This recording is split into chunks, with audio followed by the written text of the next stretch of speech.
할렐루야.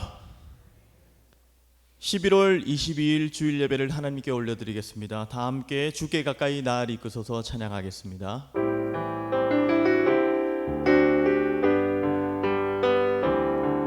주께 가까이 나를 이끄소서 간절히 주님만을 원합니다.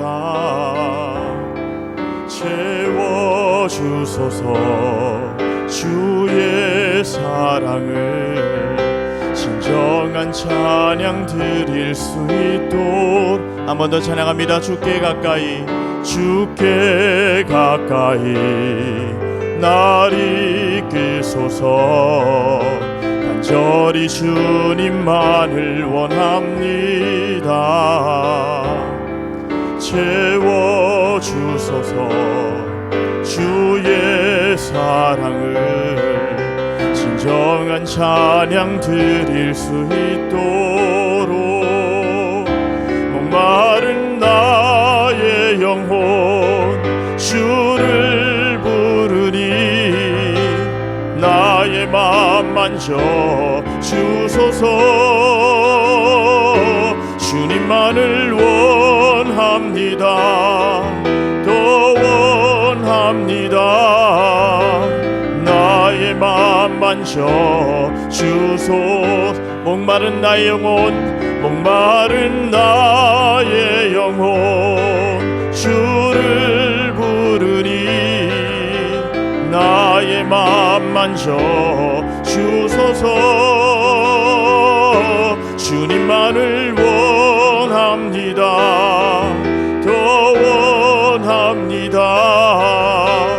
나의 맘 만져 주소서.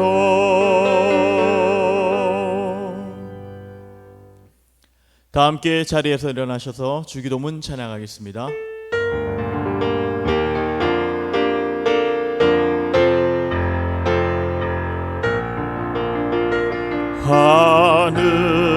하늘에 계신 아버지 이름 거룩하사 주님 나라 임하시고 뜻이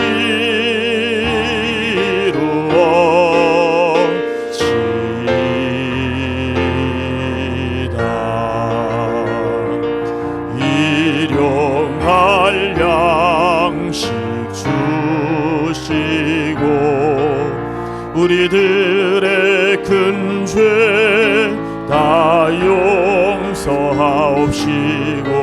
또 시험에 들게 마시고 악에서 구원하소서.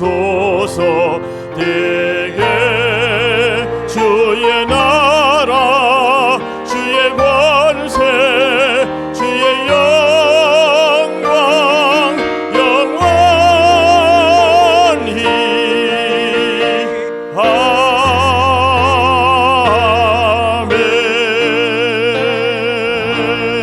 아멘.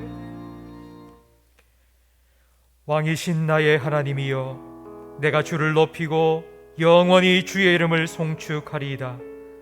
내가 날마다 주를 송축하며 영원히 주의 이름을 송축하리이다. 여호와는 위대하시니 크게 찬양할 것이라. 그의 위대하심을 측량하지 못하리로다. 대대로 주께서 행하시는 일을 크게 찬양하며 주의 능한 일을 선포하리로다. 아멘. 거룩하신 하나님 아버지, 감사합니다. 지난 한 주간 눈동자와 같이 우리들의 생각을, 우리들의 걸음을 지켜보아여 주시고 여기까지 인도하셔서 아버지 앞에 예배자로 서게 하시니 감사합니다. 주님 부름받고 이 자리에 선 우리 모든 성도들의 심령을 주님의 십자가 보혈로 정결케 하여 주시고 하나님의 영으로 충만케 하여 주셔서 우리 예배를 받으시기 위하여 우리 가운데 자정하신 주님만 바라보며 몸과 마음, 뜻과 정성 다하여 예배할 때에 주님 홀로 영광 받아 주옵소서. 예수님 이름으로 기도합니다. 아멘. 전능하사 천지를 만드신 하나님 아버지를 내가 믿사오며 그 외아들 우리 주 예수 그리스도를 믿사오니 이는 성령으로 잉태하사 동정녀 마리아에게 나시고 본디오 빌라도에게 고난을 받으사 십자가에 못 박혀 죽으시고 장사한 지 사흘 만에 죽은 자 가운데서 다시 살아나시며 하늘에 오르사 전능하신 하나님 우편에 앉아 계시다가 저리로서 산자와 죽은 자를 심판하러 오시리라. 성령을 믿사오며 거룩한 공회와 성도가 서로 교통하는 것과 죄를 사하여 주시는 것과 몸이 다시 사는 것과 영원히 사는 것을 믿사옵나이다. 아멘. 자리에 앉으시기 바랍니다. 찬송가 288장 함께 찬양 드리겠습니다.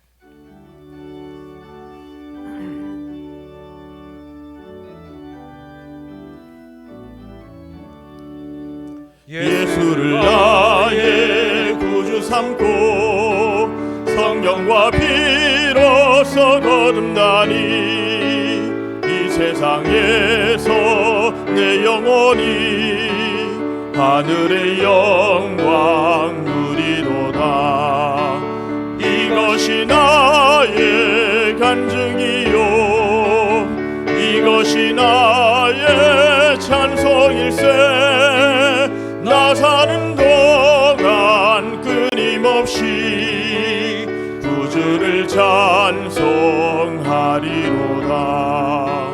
온전히 주께 맡긴 내 영 사랑의 음성을 듣는 중에 천사들 왕래하는 것과 하늘의 영광 보리로다. 이것이 나의 간증이요 이것이 나의 찬송일세. 나 사는 동안 끊임없이 구주를 찬송하리로다. 주 안에 기쁨 누림으로 마음의 풍랑이 잔잔하니 세상과 나는 간 곳 없고 구속한 주만 보이도다. 이것이 나의 간증이요 이것이 나의 찬송일세. 나 사는 동안 끊임없이 구주를 찬송하리로다. 아멘. 마음을 아파야 함께 기도하실 때에 지난 한 주간 우리에게 베푸신 하나님 은혜에 감사 기도를 먼저 드리겠습니다. 주님 부름 받고 우리는 이 자리에 그냥 있는 모습 그대로 나왔습니다. 그런데 주님 앞에 서기에 부끄럽고 부족한 모습이 우리에게 참 많이 있습니다. 하나님 십자가 보혈로 깨끗하게 정결하게 씻어주셔서 지금 우리가 드리는 이 예배가 하나님 받으시기에 합당한 그런 거룩한 산 제사가 되게 해 주옵소서. 하나님 예배하는 우리 심령에 하나님 주시는 기쁨과 감사가 회복될 수 있도록 회복의 은혜를 이 시간 우리에게 허락하여 달라고 우리 자신과 예배를 위하여 동성으로 기도하겠습니다. 하나님 아버지 감사합니다. 한 주간 우리의 삶을 주님의 은혜 가운데 지켜 보호하여 주시고 여기까지 인도하셔서 아버지 앞에 이렇게 나와 마음껏 찬양하며 예배할 수 있는 복된 은혜를 허락하여 주시니 감사합니다. 하나님 한 주간 우리의 삶을 돌아보면 주님 뜻대로 살겠다고 다짐하며 시작한 삶이었지만 우리의 생각대로 내 고집대로 하나님을 나의 주님으로 인정하지 아니하고 내가 내 삶의 주가 되어 살아온 우리의 삶의 모습이 나로 많이 있습니다. 하나님 이 시간 주님 앞에 자백하오니 주님 우리를 용서하여 주시고 회복의 은혜를 우리에게 허락하여 주시옵소서. 다시 하나님께서 내 마음에 좌정하셔서 나의 왕이 되어주시고 예수님께서 나의 주가 되어주셔서 내 삶을 친히 다스려 주시고 인도하셔서 주의 백성답게 살아갈 수 있는 회복의 은혜를 하나님 이 시간 우리 모든 성도들의 심령에 허락하여 주옵소서. 하나님 지난 한 주간 돌아보면 우리의 삶에 참 힘들고 어려웠던 일들이 너무 많이 있습니다. 하나님, 그것 때문에 우리가 지쳐 고난 마음으로 이 자리에 왔을지라도 하나님, 예배를 통하여 다시 한번 우리의 심령 속에 하나님을 만나는 기쁨과 감격을 회복시켜 주옵소서. 하나님께서 내 아버지가 되신다는 한 가지 사실만으로도 우리가 정말 기뻐하며 감사하며 하나님께 내 삶 온전히 맡겨드리며 주님을 위하여 살아갈 수 있는 그와 같은 우리 성도들의 삶이 될 수 있도록 주님께서 우리를 거듭나게 주옵소서. 예배 영적인 분위기를 주의 성령으로 온전히 주장하여 주옵소서. 예배를 방해하는 어떤 악한 세력도 틈타지 못하도록 주님께서 친히 인도하여 주옵소서. 예수님 이름으로 기도합니다.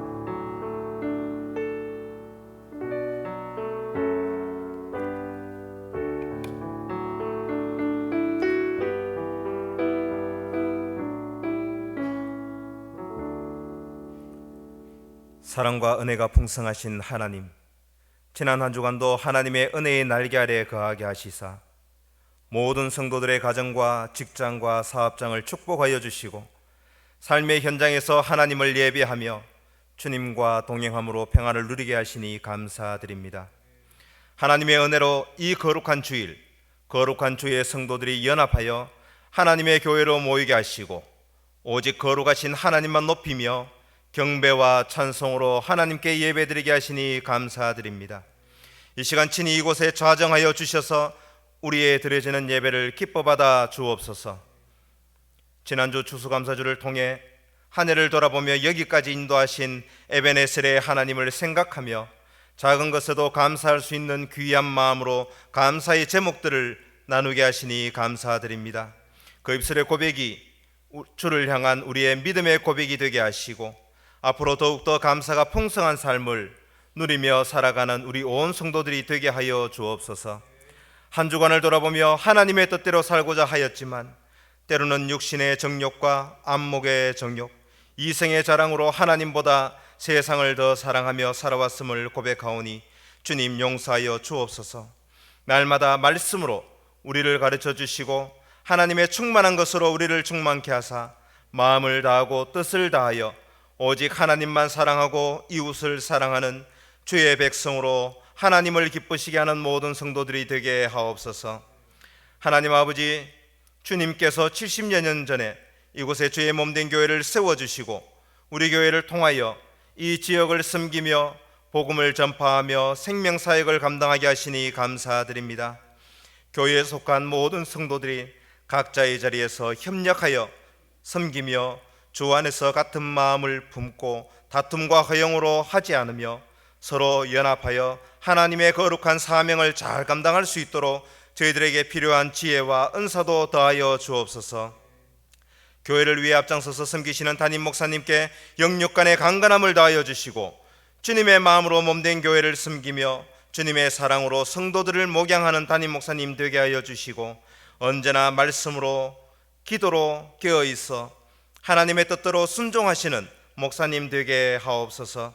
섬기시는 모든 교역자들에게도 같은 은혜를 부어주셔서 맡겨진 귀한 사역을 하나님의 지혜와 능력으로 감당하며 주님의 의를 이루어 나가시는 교역자들이 되게 하여 주옵소서.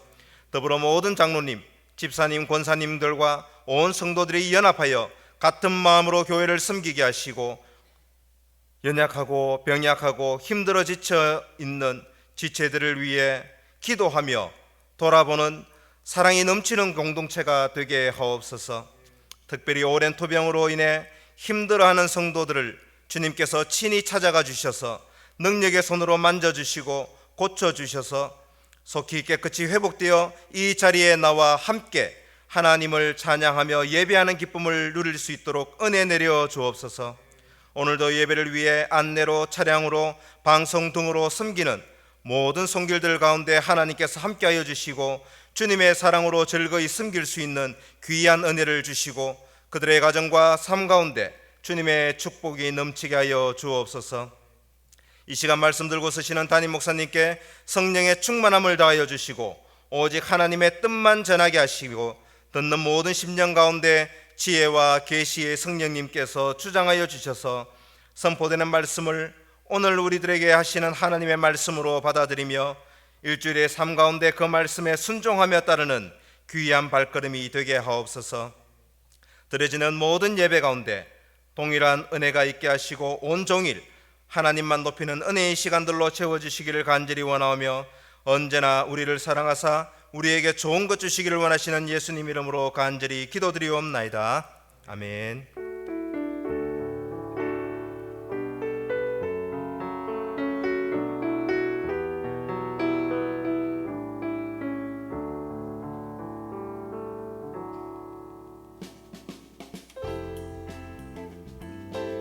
사람을 살리고 키우고 고치는 침산제일교회 11월 넷째 주 교회 소식을 전해드리겠습니다. 1 마리아회 총회가 3부 예배 후 갈릴리홀에서 있습니다.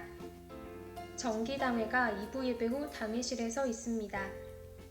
사랑의 반찬 나누기가 24일 화요일 오후 1시에 있습니다. 이번 주 수요 예배 전 오후 7시에 성탄트리 점등식을 합니다.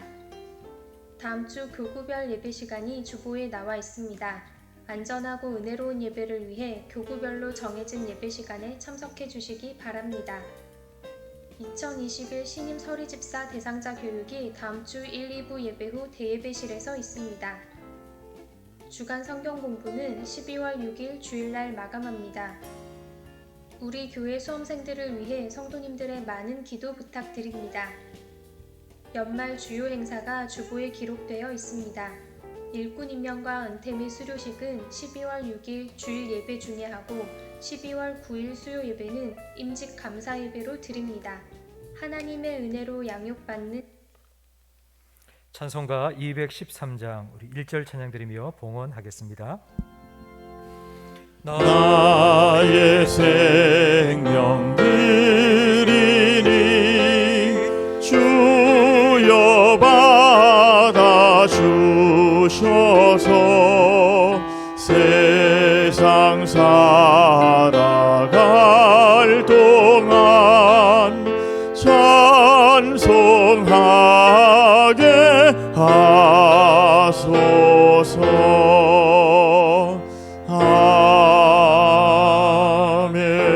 아멘. 하나님 아버지 감사합니다. 지난 주 변덕스러운 날씨와 무엇보다도 코로나 재확산 중에서도 우리들의 건강을 지켜주시고 이렇게 건강한 모습으로 아버지 앞에 나와 예배할 수 있도록 은혜 베풀어 주심을 감사합니다. 하나님, 우리가 이 땅 살아가며 우리가 누리는 모든 것들이 다 하나님의 은혜인데 그 중에 일부를 하나님께 올려드리며 예배드리오니 주님께서 기뻐 받아주시고 이렇게 하나님을 예배하며 하나님께 감사하는 우리 성도들의 삶에 주님이 약속하신 것처럼 30배, 60배, 100배의 더 풍성한 은혜를 채워 주옵소서.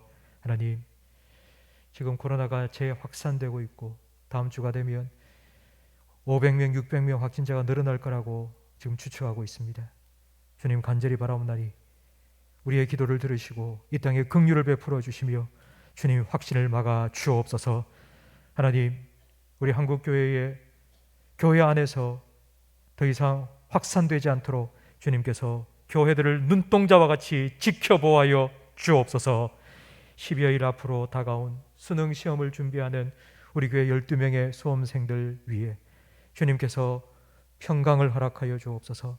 수능 당일날 하루 종일 마스크를 끼고 시험을 쳐야 한다는 불안감이 있겠지만 하나님께서 건강 지켜주시고 그들의 마음을 평강으로 지켜주셔서 공부한 것들 잘 발휘할 수 있도록 인도하여 주시며 어떤 결과로든지 하나님께 영광 돌리며 감사할 수 있는 금보다도 귀한 믿음을 이 시간을 통하여 그들이 갖게 해 주옵소서. 하나님의 말씀을 듣기 원합니다. 주님, 말씀하여 주시고 그 말씀 붙들고 살아갈 때에 말씀대로 우리의 삶에 찾아오셔서 역사하시는 하나님을 날마다 경험하고 체험하며 살아가는 우리 모든 성도들의 삶이 되게 하옵소서. 예수님 이름으로 기도합니다. 아멘.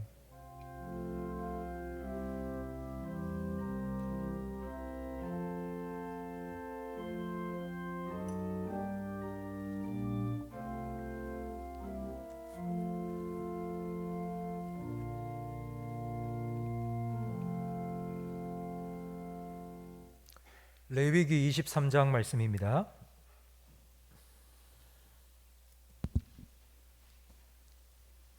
구약성경 183면입니다.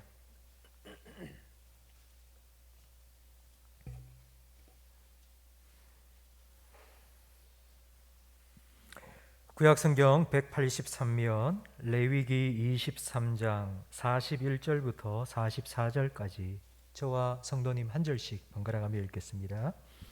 너희는 매년 이래 동안 여호와께 이 절기를 지킬지니 너희 대대의 영원한 규례라. 너희는 일곱째 달에 이를 지킬지니라. 너희는 이래 동안 초막에 거주하되 이스라엘에서 난 자는 다 초막에 거주할지니 이는 내가 이스라엘 자손을 애굽 땅에서 인도하여 내던 때에 초막에 거주하게 한 줄을 너희 대대로 알게 함이니라.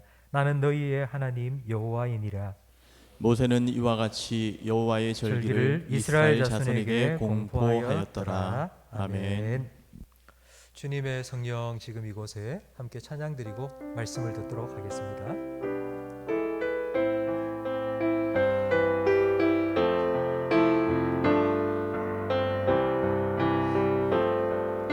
주님의 성령 지금 이곳에 임하소서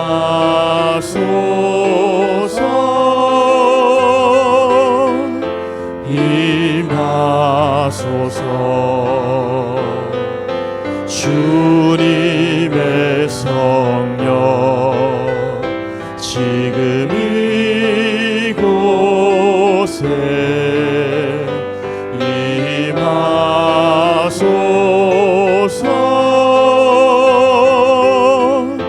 임하소서.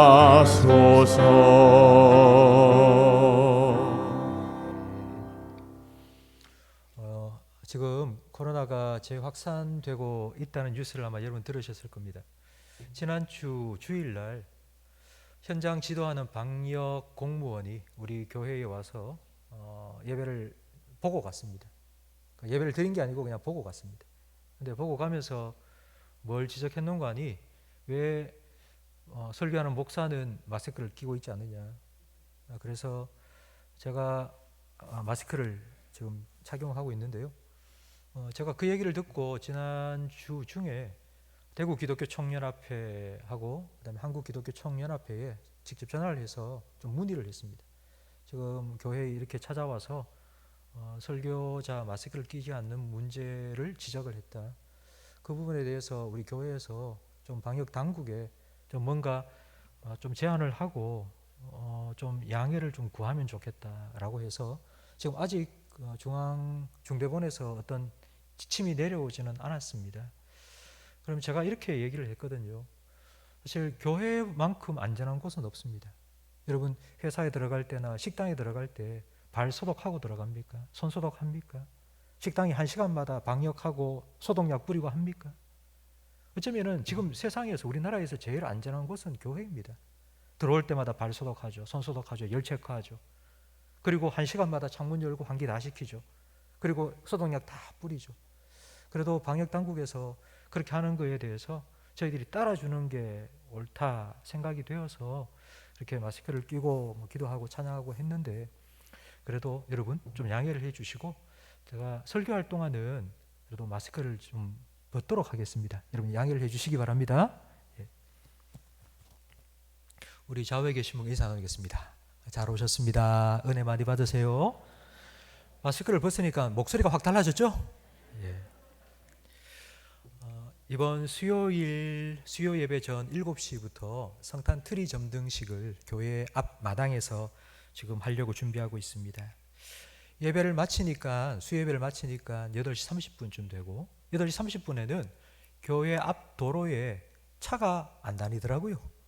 너무 휑해서 좀 차가 정체도 되고 사람들이 오고 가는 한 7시쯤 성탄 트리 점등식을 하고 예수님 이 땅에 오셨음을 함께 좀 축하하는 시간을 가졌으면 좋겠다 생각이 돼서 올해는 7시 예배를 드리기 전 7시에 예배를 드리고 그 다음에 한 8시쯤 예배를 마치도록 그렇게 하겠습니다. 우리가 11월 25일 수요일 날 성탄트리 점등식을 하면 1월 특별 새벽기도 신년 특별 새벽기도 마치는 그날까지 계속해서 밤에는 성탄 트리를 밝히고 낮에는 성탄 찬양을 계속 틀어놓습니다. 그러니까 이렇게 하는 이유는 우리를 구원하시기 위해서 오신 예수님, 어쩌면 이 성탄절이 우리 교회에서는 부활절만큼이나 가장 중요한 절기 아닙니까? 그래서 우리를 구원하시기 위해서 오신 예수님 이 땅에 오셨다고 이 소식을 함께 전하고 함께 나누기 위해서 성탄 트리 점등식을 합니다. 마스크 착용하고 거리 두기를 철저히 지키면서 행사를 진행할 겁니다. 혹시 참여하시고 싶으신 분들은 7시까지 교회에 오셔서 성탄 트리 점등식하고 그렇게 예배를 함께 드렸으면 좋겠습니다. 근데 올해는 그 어느 때보다도 이런 행사가 필요한 것 같습니다.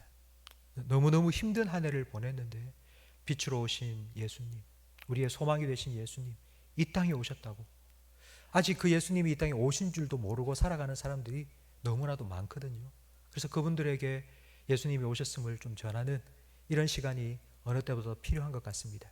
11월 25일 수요일 성탄 트리 점등식을 하고 난 후 성탄절까지 한 달 동안 여러분의 삶에도, 여러분이 살아가는 삶 속에도 예수님께서 오신 그 마음을, 예수님의 마음을 좀 품으시고 힘들고 어려울 때에 좀 나누고 섬기고 베푸는, 그를 통하여서 예수님의 사랑이, 복음이 증거될 수 있도록, 흘러들어갈 수 있도록 그와 같은 성탄의 삶을 살아가시는 우리 모든 성도들이 되기를 바랍니다.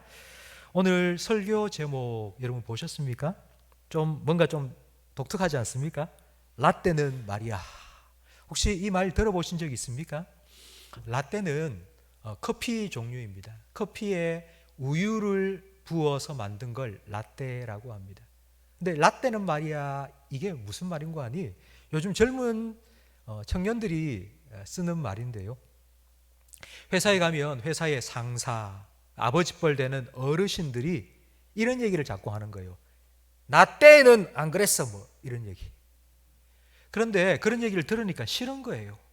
옛날 얘기 좀 하지 말라고. 그때는 그때고 지금은 지금인데 왜 자꾸 그런 옛날 얘기 하냐고. 나 때는 뭐 그런 얘기 좀 하지 말라고. 그래서 비꼬는 식으로 말을 만들어낸 게 라떼는 horse, 말이다. 뭐 그런 말을 자기들끼리 지금 하고 있습니다. 그때는 그때고 지금은 지금이니까 자꾸 그런 얘기 하지 말고, 그런 얘기 자꾸 하면 꼰대가 된다. 우리 요즘 청년들은 말합니다. 그런데 이런 분위기와는 또 다른 그런 일들이, 현상들이 일어나고 있습니다.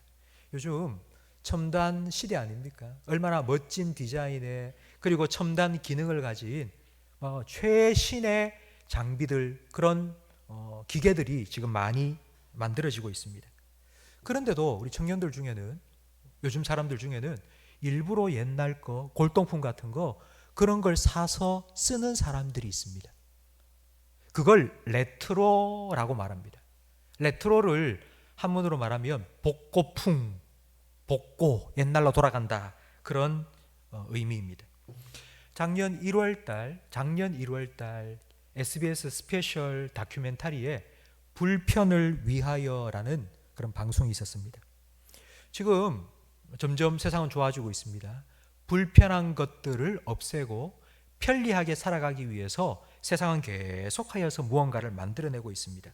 첨단 문명의 시대를 살고 있습니다. 여러분 한번 생각해 보세요. 지금 여러분 집에 가면 여러분들이 편리하기 위해서 사용하고 있는 기계들이 몇 개 정도 되겠습니까? 전기밥솥, 청소기, 텔레비전, 전화기, 그리고 불 켜는 스위치, 전등, 뭐 이런 것들 다 따져보면요, 한 집에 최소한 50개에서 100개 정도 그런 기계들이, 편리한 기계들이 다 있다고 합니다. 그런데 왜 사람들이 불편한 기계를 일부러 사서 사용할까요? 한 가지 예를 들어보면요, 디지털 카메라가 있습니다. 요즘은 스마트폰으로 사진 다 찍죠? 근데 스마트폰 사진 찍는 걸 생각해 보십시오. 한번 딱 누르면요, 10장, 20장 연속으로 쫙 찍힙니다. 그래서 그 20장 중에 자기 마음에 제일 드는 거 한 장만 남겨놓고 나머지 19장은 싹 지워버리면 제일 좋은 사진 찍을 수 있습니다. 근데 그런 사진기 좋은 거 놔두고 일부러 필름 넣어서 이렇게 셔터를 돌려서 촥 찍고, 그 필름 빼서 가서 사진관에 가서 현상하고 인화해서 종이로 된 사진, 그거 요즘 그게 멋스럽다고, 그게 좋다고, 우리 청년들 중에는 그런 사진기를 지금 구입하는 사람들이 많이 있습니다. 또 한 가지 더 예를 들어볼까요? 요즘 인터넷으로 저녁에 주문하면요, 다음날 로켓 배송, 새벽 배송이라 해서 박스에, 아이스박스에 딱 넣어서 채소 있지 않습니까? 상추, 뭐 고추 이런 거 바로 다음날 아침에 새벽에 집 앞 문까지 딱딱 배송됩니다. 그런데 요즘요, 스티로폼 박스에 흙 넣고 모종 사가지고 와서요, 고추 심고 상추 심고 방울토마토 키우고, 아파트에 그런 분들 너무 많으세요. 여러분 불편하잖아요. 그냥 인터넷으로 몇 번 클릭 딱딱 하면은 상추 딱 옵니다. 깨끗하게 씻겨져서. 얼마나 편리하고 좋습니까? 그런데 왜 이렇게 더디고 수고스러운 불편을 감수하면서 이렇게 살아가고 있는 걸까요?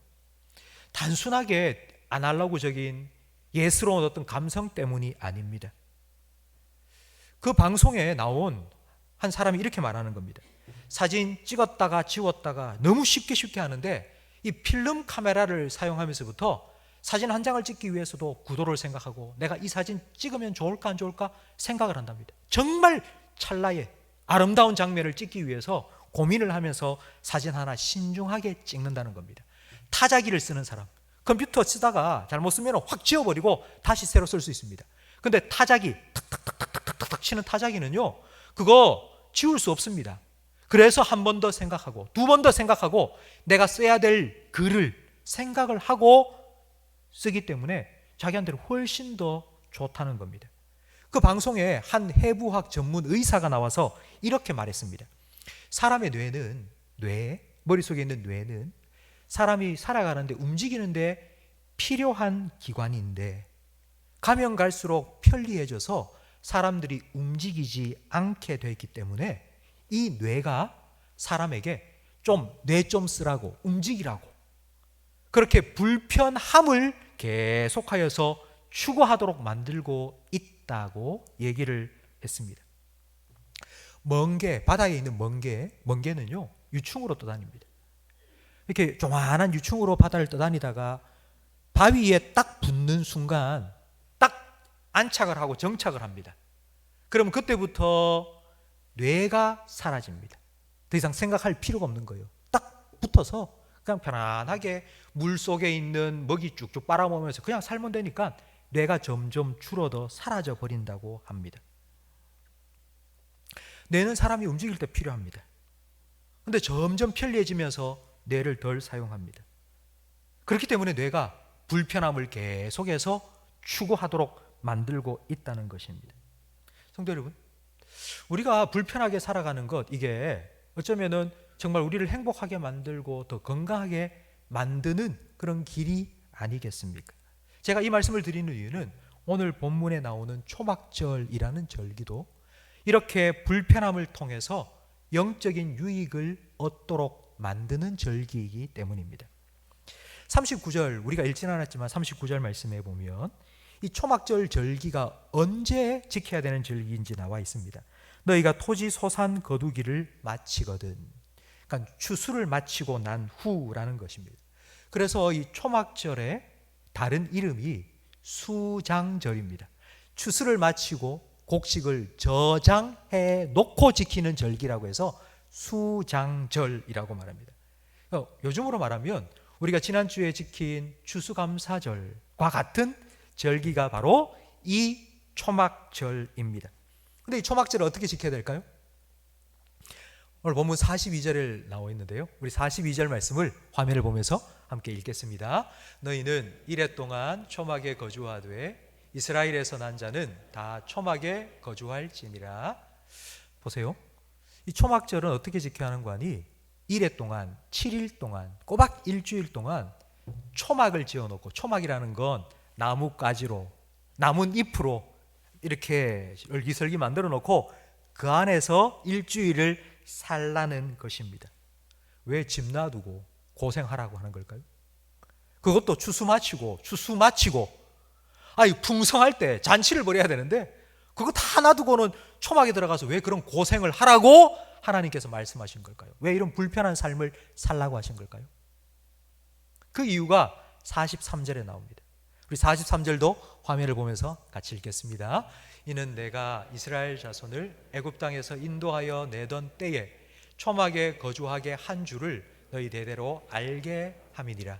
나는 너희의 하나님 여호와이니라. 아멘. 이렇게 초막 생활을 하라고 한 이유는요, 40년 광야 생활을 어떻게 했는지를 기억하도록 하기 위해서입니다. 세월은 흐르고 세대는 바뀝니다. 출애굽 세대는 가고 라떼는 말이야 듣기 싫어요, 그런 말 하지 마세요, 이런 새로운 세대가 자라났습니다. 그들에게 라떼는 싫어요, 그런 말 하지 마세요 라고 말하는 그들에게 그때에 어떤 일이 있었는지를 알려주기 위해서 초막을 짓고 그 초막 안에서 일주일 동안 살면서 체험하라고 하나님께서는 이런 시간을 주신 겁니다. 올해는 6.25 70주년입니다. 지금 이 자리에 계신 분 중에 6.25를 경험하신 분은 아마 한 10분의 1 정도 될까 생각이 됩니다. 6.25를 경험하신 분 한 10분의 1 정도밖에 안 될 거라고 생각이 됩니다. 우리는 6.25 세대가 아닙니다. 그래서 6.25를 모릅니다. 그런데 우리 같은 젊은 세대들이 6.25를 체험하도록, 그때 무슨 일이 있는지 체험하도록 주먹밥 같은 거, 꽁보리밥 같은 거, 그때 먹었던 음식들을 만들어 놓고 그걸 먹으면서 체험하도록 만들어줍니다. 그럼 혹시 여행을 가보셨습니까? 좀 예스러운 그런 도시에 가면 꼭 옛날 골목길이 있습니다. 근데 그 골목길에 가면 체험하는 게 있습니다. 옛날 교복 입기. 그리고 옛날 교복 입고 식당에 가서 밥 먹는데 그 양철로 된 도시락 있지 않습니까? 그 도시락을 사 먹는 거예요. 그걸 옛날 그걸 체험해 보도록 하는 거예요. 그걸 먹어보면서 자녀들하고 같이 그걸 경험하면서, 야, 먹어보니 어떻니? 좀 입이 까끌까끌하지? 맛있어? 별로 맛없지? 그러면서 자연스럽게 이런 얘기를 하는 겁니다. 그때는 말이야, 나 때는 말이야. 자연스럽게 그때 이야기를 해줄 수 있는 겁니다. 광야 40년 동안 초막에서 살았는데 그 초막을 재현하고 살면서 여러분 광야 이야기를 들려줍니다. 그럼 광야 40년 이야기 중에 제일 기억에 남는 게 뭘까요? 40년 광야 생활하면 제일 기억에 남는 것, 뭐가 제일 먼저 떠오르십니까? 광야 40년 동안 제일 기억에 남는 것? 만나 아니겠습니까? 우리가 그때 농사 지은 것도 아니고 뭐 매일매일 소 잡아먹는 것도 아니고 만나 하나님께 주셨다고. 여러분 그 만나는 이스라엘 백성에게 애증입니다. 사랑도 담겨 있고 미움도 담겨 있는 음식입니다. 하늘에서 비 내리듯이, 오늘 비 내리지 않습니까? 하늘에서 비가 내리듯이 먹을 게 내려온 거예요. 그것도 매일 60만 명이 먹을 수 있는 양식이 하늘에서 내려온 겁니다. 아마 하루 이틀 정도는요 그 만나를 먹으면서 아마 이렇게 입을 다무지 못했을 겁니다. 우와 아마 그러면서 먹었을 겁니다. 그런데 한 주, 두 주 정도는요, 야, 달달한 게 맛있다 이러면서 아마 먹었을 겁니다. 근데 한 달, 두 달이 지나면서는요, 먹을만 하네, 이것도 먹을만 하네, 그랬을 겁니다. 1년, 2년이 지나면서는요, 아휴, 또 이거 또 언제까지 이거? 아유, 차라리 애굽으로 돌아가자. 그때 먹었던 게 훨씬 맛있었는데. 아마 이스라엘 백성은 그랬을 겁니다. 이스라엘 백성이 40년 동안 광야에서 제일 잘했던 게 원망불평입니다. 근데 그런 이스라엘 백성이 이해가 됩니다. 이 만나를 40년 동안 주식으로 아침, 점심, 저녁 세 끼 먹었으니 여러분 입에서, 코에서 냄새가 술술 나지 않았겠습니까? 아무리 좋아하는 통닭, 피자, 여러분 그거 1년 동안 계속 먹는다고 생각해 보십시오. 얼마나 지겹겠습니까? 성도 여러분, 기적이 일상이 되면 당연한 거라 생각하면 감사가 사라집니다. 기적인데 그 기적이 매일매일 반복되니까 당연하다고 여기고 그 당연한 것 때문에 감사가 사라진 거. 감사가 사라지니까 불평이 입에서 쏟아져 나오기 시작한 겁니다. 기적이라는 것이 무엇입니까? 기적은요, 내가 할 수 없는 일입니다. 제가 할 수 없는 일이 일어나는 걸 기적이라고 말합니다. 여러분이 할 수 없는 일이 일어난 게 기적입니다. 지금 우리 삶 가운데 일어나고 있는 기적들을 한번 생각해 보십시오. 비가 오고 있지 않습니까? 오랫동안 가물었다가 비가 오잖아요. 그러면 그 내리는 비의 경제적인 가치는 30억 정도 된다고 합니다. 물이 없어서 우물을 파고요. 그리고 거기에 펌프 설치해서 물 올려내고요. 그리고 농작물이 바짝바짝 말라 죽기도 하고요. 그런데 비가 하루 오니까 그 모든 문제가 해결되는 거예요. 그래서 비 오면 30억 정도의 경제적인 가치가 일어나고요. 근데 그거 우리가 할 수 있습니까? 우리는 물조리기에 물 부어서요, 이렇게 주는 것밖에 할 수 없습니다. 이게 우리가 할 수 있는 전부예요. 근데 이 넓은 땅에 비가 쏟아져요, 비가. 여러분, 그거 기적입니다. 우리는 당연하게 생각하지만 그렇지 않아요. 미세먼지가 가득 찬 이 하늘, 바람이 불어오면요, 단 1시간 만에 미세먼지 싹 가십니다. 여러분, 거기에 선풍기 틀어서 어떻게 우리가 쫓아낼 수 있겠습니까? 어떻게 거둘 수 있겠습니까? 여러분, 우리 삶에 일어나고 있는 기적들이 얼마나 많습니까? 여러분, 당연한 게 아니고 기적입니다. 초막절, 초막을 짓고 살아라 하신 이유가 여기에 있습니다. 노숙 생활을 하면서 지금까지 당연하게 여겼던 그 모든 것들이 당연한 게 아니라는 걸 깨달으라고. 저는 이 코로나 시기가 어쩌면 강제적으로 우리에게 초막절을 지키게 한 그런 기간이 아닐까 생각을 해보았습니다. 하나님께서 강제적으로 초막절을 지키라고 이런 시간을 주신 게 아닐까요? 코로나를 통과하면서 우리 성도님들 중에는 이런 말 많이 하시더라고요. 코로나를 지나면서 깨달은 것 중에 하나는 일상의 소중함을 알게 되었다. 그런 말 많이 하시죠? 일상이 얼마나 중요한 건지 알게 되었다고. 여러분, 일상이 얼마나 소중한가가 아니고요, 우리는 이렇게 표현해야 됩니다. 일상이 기적이었다고. 일상이 은혜였다고. 당연한 게 아니고, 일상이 아니고, 그 매 순간순간이 지난주에 설교하면서 말씀드린 것처럼 모든 순간이 은혜였다고. 그걸 깨닫고 그 고백을 하라고 하나님께서는 바로 이 초막절을 지키라고 우리에게 주신 겁니다. 성도 여러분, 잠깐 한번 생각해 보십시오. 지금 여러분이 가지고 있는 것 중에 뭔가가 하나 없어졌다고 한번 생각해 보십시오. 건강, 말할 수 있는 목소리가 갑자기 확 사라져 버렸습니다. 여러분, 걸어 다닐 수 있는 무릎이, 허리가 확 나가버렸어요. 어느 순간 꼼짝할 수가 없어요. 건강을 잃었다. 여러분, 어떻겠습니까? 당연한 게 아니고 그건 은혜입니다. 그것 때문에 우리는 늘 감사해야 됩니다. 나를 지켜주시니까 하나님을 생각하면서 야, 정말 감사하다. 여러분, 또 한 가지 제가 꼭 말씀드리고 싶은 게요, 여러분과 함께 살고 있는 여러분 가족들을 떠올려 보십시오. 아이고, 벌써 몇 년째, 20년, 30년, 50년, 아이고 지겨워.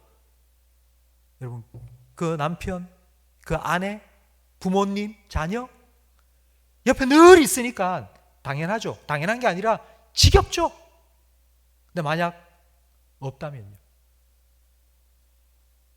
얼마나 그 빈자리가 크게 느껴지겠습니까? 여러분, 감사하셔야 돼요. 오늘도 나하고 함께 있으셔서 너무너무 고맙다고. 여러분, 그거 자주 표현하셔야 돼요. 하나님께도, 그리고 나와 함께 있는 가족에게도 늘 나와 함께 있어서, 오늘도 살아있으셔서 고맙다고, 감사하다고. 여러분, 그렇게 표현하며 사는 것, 바로 그것을 하나님께서는 이 초막절을 통하여서 이스라엘 백성에게, 우리에게 원하시고 계십니다.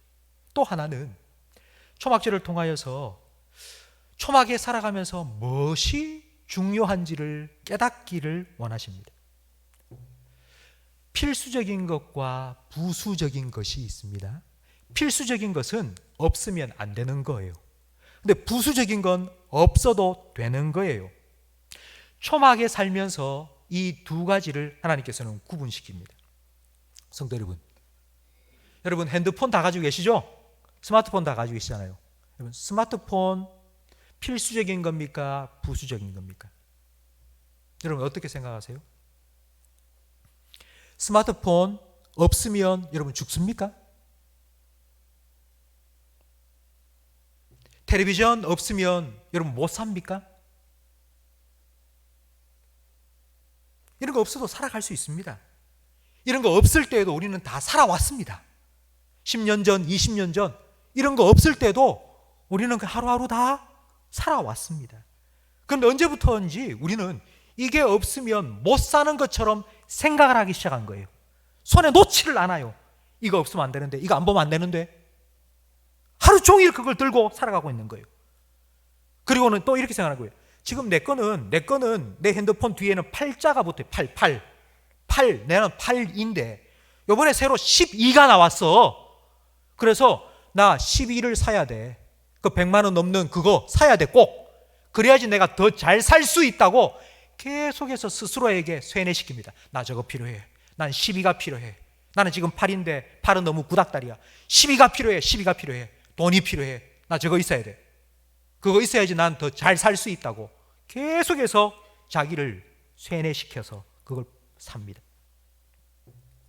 더 좋은 것 가지고, 더 좋은 것 가지고 싶고, 더 큰 것 가지고 싶고, 더 최신의 것을 갖고 싶다고 계속해서 자기 스스로를 설득시킵니다. 여러분, 근데 2년 된 거, 1년 된 거 쓰는데 아무 문제 없습니다. 충분히 쓸만합니다. 우리는 충분히 누리고 있습니다. 우리는 충분히 가지고 살아가고 있습니다. 그런데도 왜 행복하지 못할까요? 왜 사람들은 불행해질까요? 그 이유는 비교 때문입니다. 비교를 다른 말로 말하면 상대적 박탈감입니다. 상대적 박탈감. 지난주 한 종교인 때문에 난리가 났습니다. 미국 시민권자이고 그 사람은 하버드 대학을 졸업했습니다. 그리고는 한국에 왔습니다. 한국에 와서 불교에 입문을 했고 승려가 되었습니다. 아주 특별한 경력 아닙니까? 미국 시민권자의 하버드 대학을 졸업하고 그래서 불교에 입문해서 승려가 되었다. 사람들의 관심을 갖고요. 그 사람 방송에도 많이 나오고 책도 많이 썼습니다. 책 쓰는 것마다 300만 부가 팔리는 베스트셀러가 되었습니다. 몇 주 전에 그 사람 집을 방송에 공개했습니다. 좋은 동네에 2층짜리 단독주택 자기가 가지고 있는 집을 방송에 공개를 했는데요. 그게 방송에 나가면서 아주 난리가 난 겁니다. 한 부지런한 시청자가 동사무소에 가서 대신 등기부 등본을 띄본 거예요. 그게 누구 소유인가? 그런데 그 승려 본인 소유였습니다. 그분은 늘 이렇게 말했습니다. 멈추세요. 앞으로만 달려가지 말고 잠깐 멈추고 보면은 우리가 그동안 못 봤던 게 보이기 시작할 거예요. 아무것도 가지지 않으면 그게 행복이에요. 뭐 이런 말을 했는데 무소유가 아니라 풀 소유다. 뭐 공수래 공수거라고 했는데 공수래 만수래다. 뭐 이런 얘기를 막 하면서 얼마나 비난을 했는지 모릅니다. 그래서 결국 그 사람은 모든 거 다 내려놓겠다 하고는 은퇴를 선언했습니다. 여러분, 근데 저는 그 일들을 보면서 이런 마음이 들었습니다. 도대체 사람들은 왜 이렇게 화를 낼까?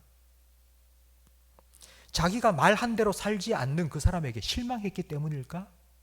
아니면 지금 내보다도 훨씬 더 잘 살고 있는 그 사람 때문에 상대적인 박탈감을 느껴서 화가 난 걸까? 그 사람이 도덕성에 문제가 있기 때문에 화가 난 걸까? 아니면 상대적인 박탈감을 느꼈기 때문에 내가 저 사람 책도 사줬는데, 내가 저 사람 앱도 내가 돈 주고 사가지고 깔았는데, 내가 낸 그 책값 그거 가지고 저래 나보다 더 잘 살고 있는 게 아니냐는 그런 생각 때문에 화가 치밀어 올랐기 때문이 아닐까라는 생각이 들었습니다. 코로나를 통과하면서 우리 성도님들 전화 신방을 하고 있습니다. 사업을 하시는 성도님 전화를 해서 힘들지 않느냐고 물으면서 기도 제목이 있습니까? 기도 부탁하실 거 있으면 좀 말씀해 주세요 라고 했더니까 그분이 하시는 말씀이 저는 뭐 사업 잘 되든 안 되든 뭐 별로 중요하게 생각하지 않습니다. 안 되면 안 되는 대로 하루 세끼 먹고 살고요. 뭐 그거 돈은 있다가도 없는 거고 뭐 그게 중요한 게 아니고, 정말 목사님 제가 이 코로나를 통과하면서 가족들과 함께 있는 시간이 늘어나면서 내가 느끼는 게 한 가지가 있는데, 가족이 좀 평안할 수 있도록, 가족이 서로 사랑하면서 좀 행복하게 좀 살 수 있도록 해라. 그게 진짜 행복이라는 걸 자기가 깨닫게 됐다는 거예요. 사업이 잘 되는 것보다 가정이 평안한 게 자기는 가장 큰 기도 제목이라고, 그걸 위해서 기도해달라고 말씀을 하셨습니다. 그게 진짜 행복이라고. 성도 여러분, 우리는 선택을 해야 됩니다. 하나님께서 나한테 주신 것 그거 감사하며 살든지, 하나님이 나한테 안 주신 것 때문에 원망하며 살든지, 그건 우리가 선택해야 될 겁니다. 하나님은 이미 우리에게 필요한 것 주셨어요. 필수적인 것. 우리에게 건강도 주셨고요, 우리에게 생명도 주셨고요, 우리가 하루 세끼 먹을 수 있는 양식도 주시고요, 우리의 가족도 주셨고요, 우리에게 예배드릴 수 있는 이 공간도 주셨고요. 하나님께 주신 것 많아. 그런데 그 부차적인 것, 부수적인 것, 그것 왜 안 채워주냐고, 왜 나한테는 이거 안 주냐고 늘 불평 원망하면서 그렇게 살든지, 아니면 하나님 주신 거에 감사하며 살든지, 그건 우리의 선택에 달려 있습니다. 여러분, 화내도 하루입니다. 여러분, 웃어도 하루가 지나가고요. 어차피 하나님께서 우리에게 하루를 주셨어요. 여러분, 그 하루 어떻게 사시겠습니까? 감사하며 살아가는 것, 그것이 진정한 행복입니다. 하나님께서 이 초막절 통하여서 우리에게 깨닫게 하시는 게 바로 이것입니다. 그래, 이거 없어도 살 수 있고 필요한 것 하나님이 다 주셨구나, 하나님 감사합니다, 이렇게 살아가라고 하나님께서는 초막절을 지키라고 우리에게 주신 것입니다. 또 하나, 마지막으로 세 번째, 초막절을 통하여서 하나님께서 우리에게 깨닫게 하시는 바가 무엇이냐 하면, 지금 겪고 있는 이 어려움과 고통도 다 지나간다는 것을 깨닫게 하십니다. 코로나 때문에 사람들이 많이 모인 곳을 기피합니다. 그래서 요즘 붐이 일어나고 있는 한 가지 있는데요, 그게 바로 캠핑입니다. 사람들이 많이 모이지 않는 산과 들로 가족들과 다 함께 가서 텐트 치고 1박 2일, 2박 3일 그렇게 주말을 보내는 캠핑족들이 지금 늘어나고 있습니다. 그래서 캠핑 용품이 동이 날 정도입니다. 아무리 구하려고 해도 지금 살 수가 없는 그런 풍기 현상이 지금 계속 일어나고 있다고 합니다. 근데 여러분, 캠핑 가보셨습니까? 캠핑 가면요, 지금처럼 비가 오면 조금 춥고 조금 힘듭니다. 그런데도 견디죠. 왜? 2박 3일 지나고 3박 4일 지나고 나면 다시 어디로 돌아갑니까? 집으로 돌아가잖아요. 텐트 치고 평생 사는 게 아니라 일주일 지나고 나면 걷고 돌아갈 집이 있습니다. 그래서 잠깐 고생도 견딜 수 있습니다. 지나가고 끝이 나기 때문입니다. 여러분 들으셨겠지만 코로나가 지금 재유행하고 있습니다. 다음 주가 되면은 400명, 500명 하루에 확진자가 늘어날 거라고 지금 방역당국은 계속해서 경고하고 있습니다. 여러분, 그렇지만 코로나도 언젠가는 지나갈 겁니다. 언젠가는 끝날 겁니다. 지나갈 거라고요. 사람들은 고통을 겪으면 사람들의 생각은 왜입니다. 도대체 왜 나한테 이런 일이 일어난 거지? 그런데 그 질문에 대해서 누가 대답할 수 있겠습니까? 욥기에 보면 욥이 자녀들 다 죽고 재산 다 잃어서 완전히 망했습니다. 그때 욥의 친구들이 찾아와서 욥에게 이렇게 질문하죠. 야, 욥아, 네가 왜 그런 일 겪는 줄 알아? 네가 왜 그런 일 겪는 줄 아냐고. 왜? 근데 거기에 대해서 누가 대답해 줄 수 있단 말입니까? 예수님의 제자들도 똑같은 질문을 했죠. 나면서부터 앞을 보지 못하는 장애인이 있었습니다. 그런데 예수님의 제자들이 그 사람을 보면서 예수님께 이렇게 질문합니다. 예수님, 왜 그렇습니까, 저 사람? 왜 저런 장애를 가지고 태어났죠? 누구 때문입니까? 누구 죄 때문입니까? 자기 부모입니까? 자기 죄 때문입니까? 그때 예수님께서 이렇게 대답을 해주셨습니다. 왜? 그건 묻지 마. 중요한 거 아니야. 하나님께서 하시는 일을 그를 통하여 나타내시기 위해서라고 예수님 대답하셨습니다. 사람은 고통의 이유를 계속 찾습니다. 그런데 하나님께서는요, 고통의 이유가 아니라 목적에 대해서 말씀을 하세요. 하나님께서는 이 고통을 통하여서도 하나님이 뜻하신 바를 이루어 가시기를 원한다고. 이걸 여러분 잘 아는 표현으로, 성경적인 표현으로 말하면요, 하나님께서는 모든 것 합력하여서 뭘 이루신다고요? 선을 이루신다고요. 그게 하나님의 고통을 통하여서 하나님의 뜻을 이루어 간다는 의미입니다. 하나님께서 이 코로나를 통해서도 하나님의 뜻하신 바를 지금 이루어가고 계십니다. 그럼 우리가 어떻게 이 고통을 통과해 나가야 될까요? 초막을 짓고 살아가는 지금 이 힘든 시간을 우리가 어떻게 통과해야 될까요? 성도 여러분, 모든 것 합력하여 선을 이루어 가시는 그 하나님께 우리의 삶을 맡겨야 됩니다. 저는 이걸 파도타기라고 표현합니다. 파도와 같은 엄청난 집채만한 파도 같은 쓰나미 같은 그런 고통이 몰려오고 있습니다. 여러분 어떻게 하시겠습니까? 너무나도 큰 고통이, 어려움이 지금 여러분에게 지금 몰려오고 있다. 헤엄쳐서 도망칠 수 있겠습니까? 여러분 얼마나 빨리 헤엄치길래 그런 쓰나미를 피해서 도망칠 수 있겠습니까? 아니면 자포자기하고 아이고 막 살든지 죽든지 그만 가만히, 그게 아니고요. 파도를 타야죠. 서핑해야죠. 그 파도를 타야죠. 세상 사람들은 고통이 오면 다 회피하고 도망치려고 하고 그리고 자포자기합니다. 그러나 우리 성도들은요, 그 고통을 사용하시는 하나님께 맡기고요, 하나님과 함께 그 파도를 타야 됩니다. 찬송가 373장 고요한 바다로 2절 가사, 제가 찬양을 한번 불러볼게요. 여러분도 아시면 한번 따라하시기 바랍니다. 그 물결 일어나 나 쉬지 못하나 이 풍랑으로 인하여 더 빨리 갑니다.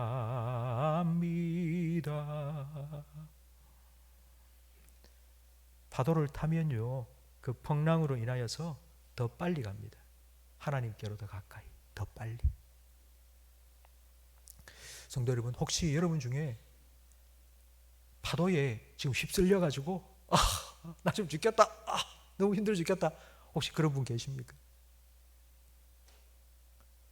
풍랑 보고 무서워서 빠져든 베드로를 향해서 손을 내미시고, 베드로야 내 손 잡아라, 너 왜 의심하니? 내가 붙잡아 줄게. 건져주신 예수님께서 여러분 손도 붙잡아 주심을 믿으시기 바랍니다. 그 주님과 함께 파도 타세요. 주님께서 소망의 항구로 여러분을 인도해 주실 겁니다. 지금 우리는 초막에 사는 것과 같은 그런 시간을 보내고 있습니다. 불편한 시간을 지금 보내고 있습니다. 지금 서울은 다음 주쯤 되면 방역 2단계 아마 격상이 될 수도 있을 것 같아 합니다. 2단계에 올라가면 경제활동 위축됩니다. 다니는 사람 없고요, 개정 휴업 상태가 될 겁니다. 어쩌면 우리가 2, 3, 4월 그리고 8월 경험했던 것처럼 교회도 문 닫아라, 모여서 예배 드리지 마라, 아마 그런 날이 다시 올 수도 있을 겁니다. 그러나 여러분, 저는 그 시간이 다시 온다 할지라도 그 시간이 우리에게 초막절과 같은 시간이 되기를 바랍니다. 초막을 짓고 불편하게 살았습니다. 일주일 동안. 근데 그 일주일 동안 텔레비전도 없습니다. 전기도 안 들어오니까요. 핸드폰도 없어요. 거기서는 뭐가 필요하냐, 뭐가 있느냐, 이야기하는 거예요. 이야기. 할아버지가 나 때는 말이야 자연스럽게요, 아버지가 나도 그렇게 힘든 일이 있었는데, 나도 정말 죽을 만큼 힘들었는데 그때 하나님께서 이렇게 길을 열어주셨다고, 내가 만난 하나님 이야기를 들려줄 수 있는 시간입니다. 내 이야기가 아니고 내가 경험한 하나님, 우리 자녀들에게 이야기해 줄 수 있는 시간, 자연스럽게. 라떼는 마리아가 아니고 그때 하나님께서 이렇게 하셨다고. 여러분, 라떼는 마리아, 하나님께서 이렇게 은혜를 베푸셨어. 너도 말이야, 그 하나님 너 붙들어 주실 거야. 너도 그 하나님 의지하고 그 하나님께 너의 삶을 맡기고 살아가야지. 나를 지켜주신 하나님께서 너도 지켜줄 거야. 우리 자녀들에게 그와 같이 이야기를 들려주세요. 자녀들과 함께 하나님을 만나러 가는 사람이 있었습니다. 근데 자녀가, 그 이스라엘 백성 중에 한 자녀가, 아버지, 얼마나 더 남았어요? 산을 넘고 물 건너서 가야 되는데 너무너무 힘들어요. 더 이상 못 갈 것 같아요. 자녀가 아버지한테 그렇게 얘기를 한 거예요. 그때 아버지가 뭐라고 대답을 해줬는지 시편 121편에 나옵니다. 여러분, 시편 121편 1절 말씀을 같이 읽어볼까요? 내가 산을 향하여 눈을 들리라. 나의 도움이 어디서 올까? 이건 아들이 아버지한테 한 말이에요. 아버지 손 붙잡고 하면서, 아버지, 도대체 이 힘든 시간 어떻게 지내야 돼요? 난 너무 힘들어서 못 넘겠어요. 못 가겠어요. 그러자 아버지가 그 아들한테 이야기를 해줍니다. 5절 6절 같이 읽어볼까요? 여호와는 너를 지키시는 이시라. 여호와께서 내 오른쪽에서 내 그늘이 되시나니 낮의 해가 너를 상하게 하지 아니하며 내 달도 너를 해치지 아니하리로다. 아멘.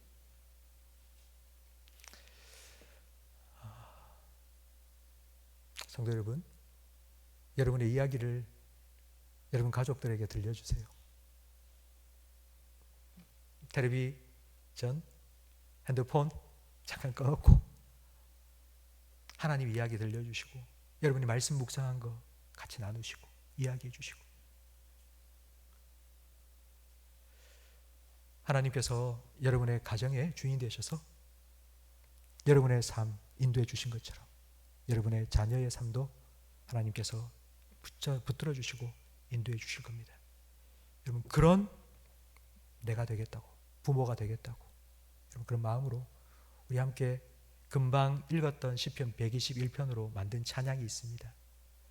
여러분 자녀들을 생각하시면서, 여러분 손주들을 생각하시면서 우리 이 찬양을 정말 함께 불렀으면 좋겠습니다. 하나님은 너를 지키시는 자, 너의 우편에 그늘이 되시니,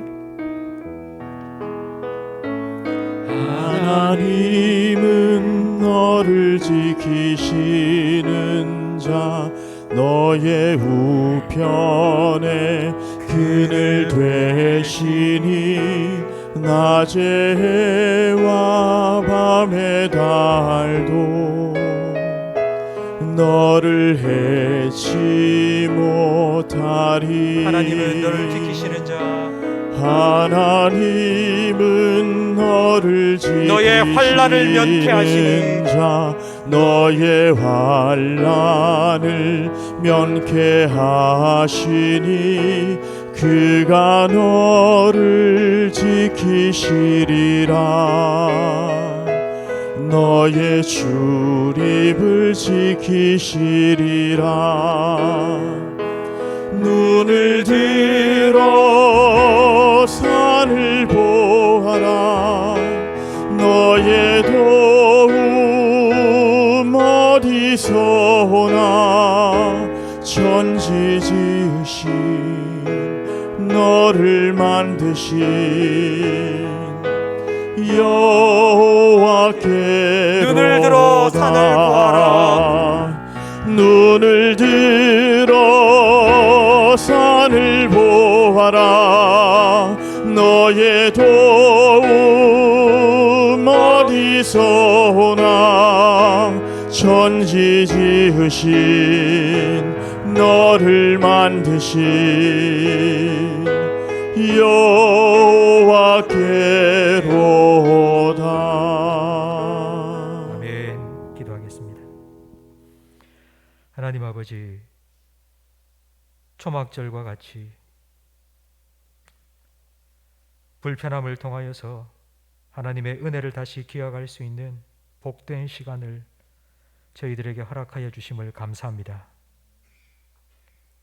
이 시간을 통하여서 일상이 당연한 것이 아니고 하나님의 기적이었고 하나님의 은혜였다는 것을 새롭게 깨닫게 하시니 감사합니다. 하나님, 이 시간을 통하여서 사람이 떡으로만 사는 것이 아니라 하나님의 말씀으로도 살아야 한다는 것을 가르쳐 주시니 감사합니다. 힘들고 어려운 고통의 시간이지만 하나님께서는 단 한순간도 우리를 놓치지 아니하시고 우리를 붙드시며 그 고통의 파도를 탈 수 있도록, 그래서 모든 것 합력하여 선을 이루어 가심을 믿고 그 하나님께 내 삶을 맡길 수 있는 복된 삶을 살아가게 하시니 감사합니다. 하나님 아버지, 우리의 삶이 우리 자녀들에게, 우리 가족들에게 하나님이 살아계신다는 분명한 증거가 되기를 간절히 바랍니다.